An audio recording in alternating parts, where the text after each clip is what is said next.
안녕하십니까. 7시 사업 뉴스 장예진입니다. 오늘은 휴일 근로수당과 대체 휴일에 관한 소식 전해드리겠습니다. 우리나라는 현행법상 주 5일제가 적용되고 있어 주말에는 출근을 하지 않는 것이 일반적이죠.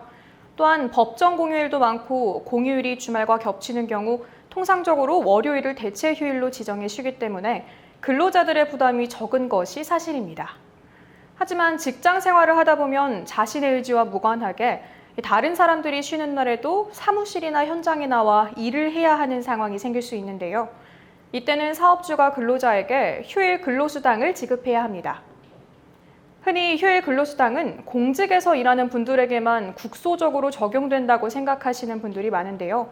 올해부터는 상시 근로자 수가 30인 이상 300인 미만인 민간 기업에도 확대 적용돼 운영됩니다. 기업은 근로자가 일요일을 제외한 공휴일이나 대체 공휴일에 근무하게 됐을 때 근로기준법에 따라 휴일 근로수당을 지급해야 하는데요.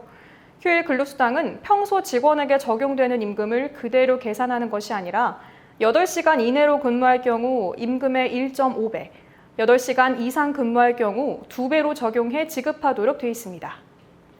예를 들어 근로자의 시급이 10,000원이라고 가정했을 때 휴일 근로수당을 적용하게 되면 15,000원이 통상 임금이 되고 따라서 8시간을 근무했다면 총 합산 금액이 12만 원으로 책정되는 거죠. 급여를 지급하는 사업장의 입장에서는 통상 임금의 1.5배에서 2배인 휴일 근로수당을 지급하는 것이 다소 부담스러울 수 있는데요. 근로자는 8시간 근무 기준으로 대체 휴일을 하루 부여받을 수 있기 때문에 무조건 돈으로만 수당을 지급할 것이 아니라 상호 협의하에 별도의 대체 휴일을 지급하는 것도 대안이 될 수 있습니다. 여기서 유의하셔야 할 점은 5월 1일 근로자의 날은 근로기준법에 따라 보장하는 법정 휴일이므로 대체 휴일 지급이 불가합니다.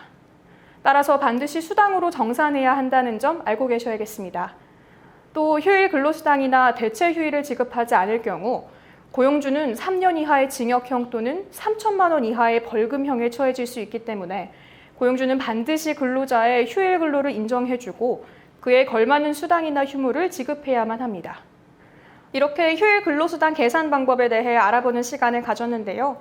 내년부터는 5인 이상 30인 미만의 사업장에서도 휴일 근로수당이 적용된다고 하니 적용 시기도 눈여겨보시는 게 좋겠습니다.